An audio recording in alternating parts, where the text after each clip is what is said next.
Welcome back, everybody. So today, like I said in the last video, we are gonna take this transmission, and if you call it a transmission, maybe how about drivetrain? We're gonna take this drivetrain with the motor here. We're gonna take this out of the bike, and we're gonna give you, show you a little bit of how to do it too. Because as you can see, if maybe I didn't get the angle, but the swing arm actually mounts within here, and this here is the cover. This is where the cover splits to access the belt drive in here, and we did a little short video on it, so you can check that out up above in the link above. That one we went into, we opened this up and we showed you the belt drive, we showed you the flywheel and how it's driven. But we're actually going to take this out and we'll show you how to get in there.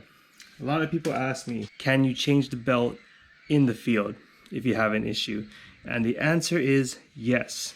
Absolutely yes. Basically, you have to get it to this point here, where the swing arm is disconnected. Now, you don't have to take the shock off. You don't have to take any of the linkages out, but you will need to remove the battery, number one, because this piece here needs to pivot, at least pivot up.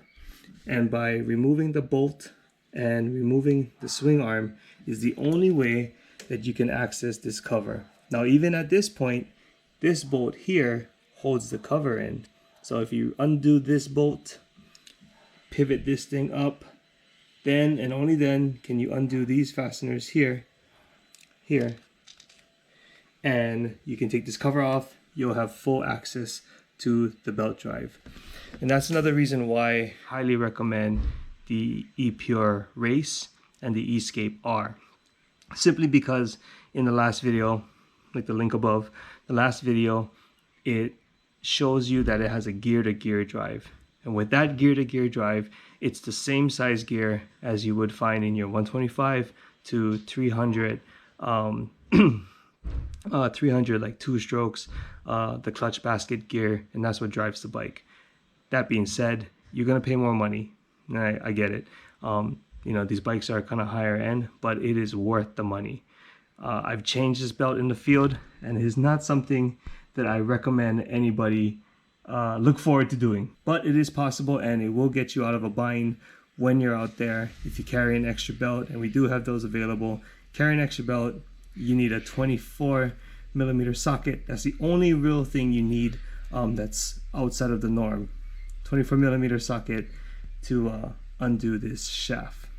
The controller does have to come out with the motor because the wires here are directly hooked up to the controller, and we can undo them from here, but that's just unnecessary, so we're not going to do that. All right, so as I said before, very simple. We're going to take our, what do we have here? This is a 5mm Allen head, and we're going to take this out, and this is a piece that goes all the way through. So we have 2 screws up in the front. We're going to undo this here, then we're going to come to our other side here, and we're also going to break this and remove this as well.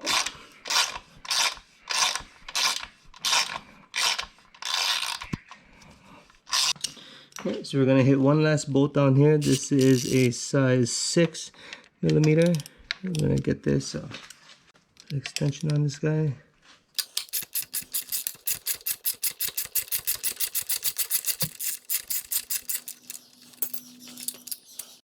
This hex bolt has a nut in the back, or Allen bolt, sorry, and it's a 13mm, so we can take this out. And as we slide this out, this should be the last piece of the puzzle. Watch out this O-ring.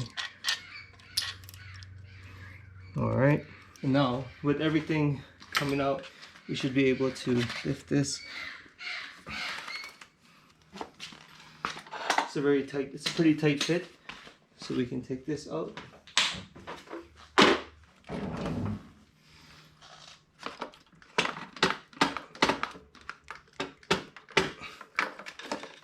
Make sure we don't pinch any wires. Just take this out.